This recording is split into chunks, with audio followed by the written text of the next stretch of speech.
ጽምዶም እውነተኛ ትብብር ወይስ ሌላ አማራን መቀጥቀጫ መዶሻ?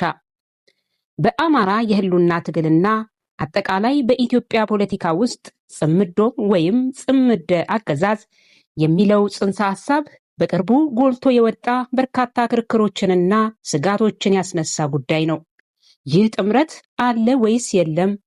ሌላ አማራን መቀጥቀጫ መዶሻ ነው የሚለው አባባል ከየት እንደመነጨ ታሪካዊ መነሻውንና የአሁኑን ተጨባጭ ጠቋሚ ምልክቶች እንደሚከተለው በአጭሩ እንመልከት። ጽሑፏን በትክክል መመልከት በተለይ የትግል ስትራቴጂዎችን ለሚነድፉ ጠቋሚ ማስጠንቀቂያዎችን ታሳያለች ብዬ አምናለሁ።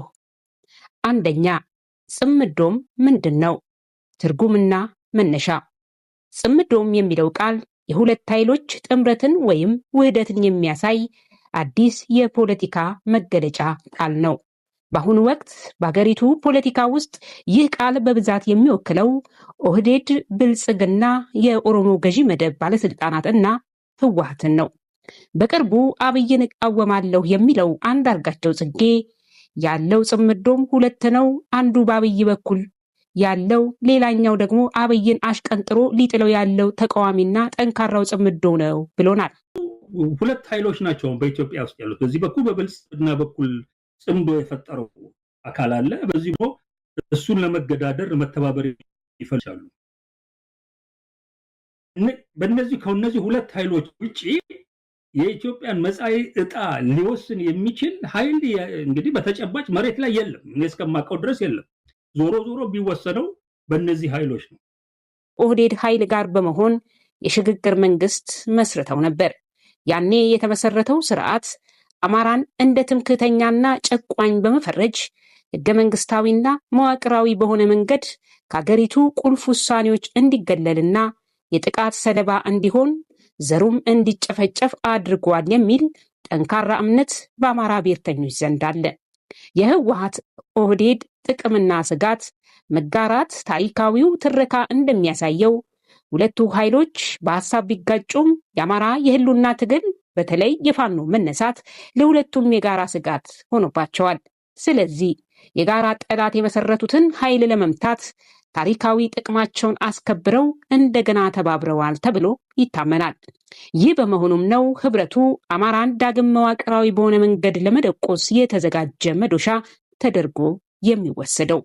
በአንድ በኩል መንግስት ነኝ የሚለው አካል ጽምዶምን የለየለት አሸባሪ በማድረግ የኢትዮጵያን ልማትና ሰላም የማይፈልግ ቡድን መሆኑን በማያባራ ፕሮፓጋንዳው በመንዛት ይቃወሙኛል፣ ይከራከሩኛል የሚላቸውን በክርክርና በሰላማዊ ውይይት የሚያምኑትን ሁሉ ከድርጅቱ ጋር ግንኙነት አላቸው በማለት ለማሳደድና ለመወንጀል ሲጠቀምበት፣ በሌላ በኩል በራሱ ጽምዶም ነኝ በሚለው አካል ፕሮፓጋንዳ በመጠቀም ይሄ ቡድን ከፋኖና ከሌሎች የታጠቁ ቡድኖች ጋር ያደረገውን ስምምነት ከሌሎች ሀገሮችም እርዳታ እንደሚያገኝ በራሱ ድርጅታዊ መዋቅሮች ተጠቅሞ ያስተላለፈውን መልእክት ለውጭ ዲፕሎማሲ ፍጆታ ለማዋል የብልጽግና መንግስት እንዲጠቀም ሁኔታዎችን ማመቻቸት ነው።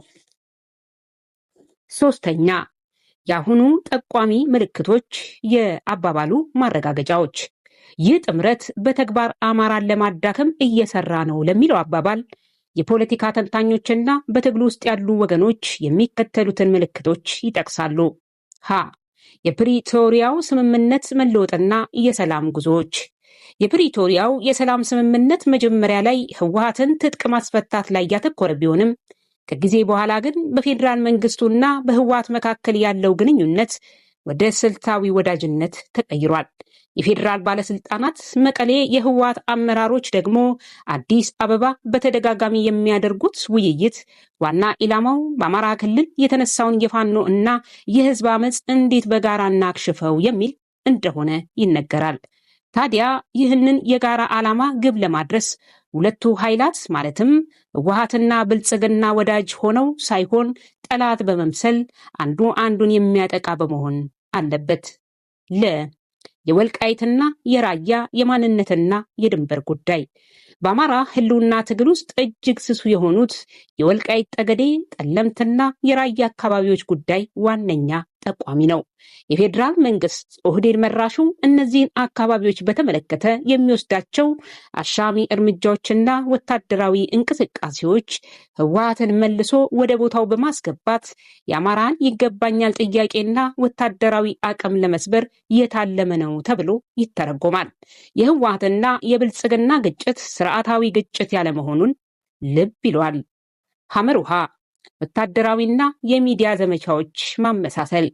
በአማራ ክልል ላይ የሚካሄደው መጠነ ሰፊ የድሮንና የከባድ መሳሪያ ጥቃት እንዲሁም የሚዲያ ፕሮፓጋንዳ ከመንግስት አካላት ብቻ ሳይሆን ከትግራይ ልሂቃንም ጭምር ተመሳሳይ ድጋፍ ወይም ዝምታ ይስተዋላል።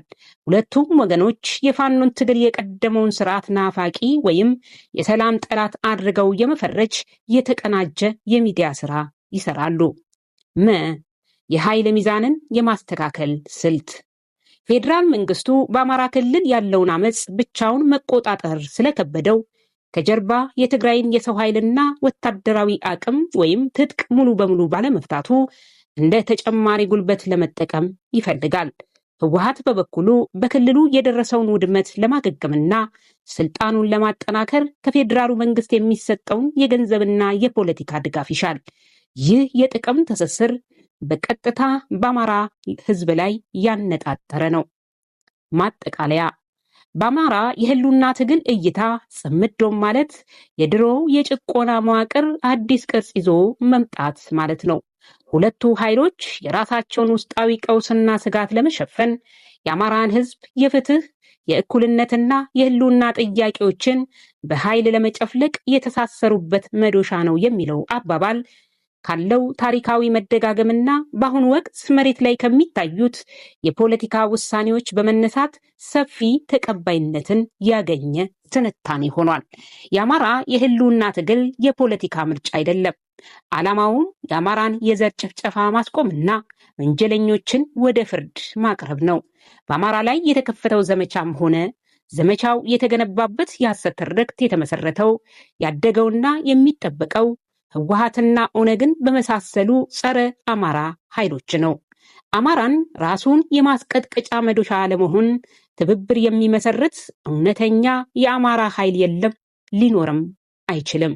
ይህ ሲባል አማራ በተስተካከለና በእውነተኛ ትርክት ላይ ከተመሰረተ የየትኛውን ብሔረሰብ ድርጅት ጋር ትብብር አያደርግም ማለት ግን አይደለም።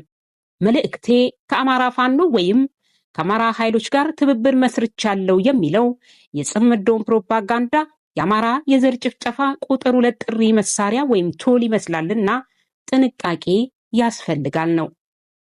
ድል ለአማራ ህዝብ፣ ድል ለኢትዮጵያ።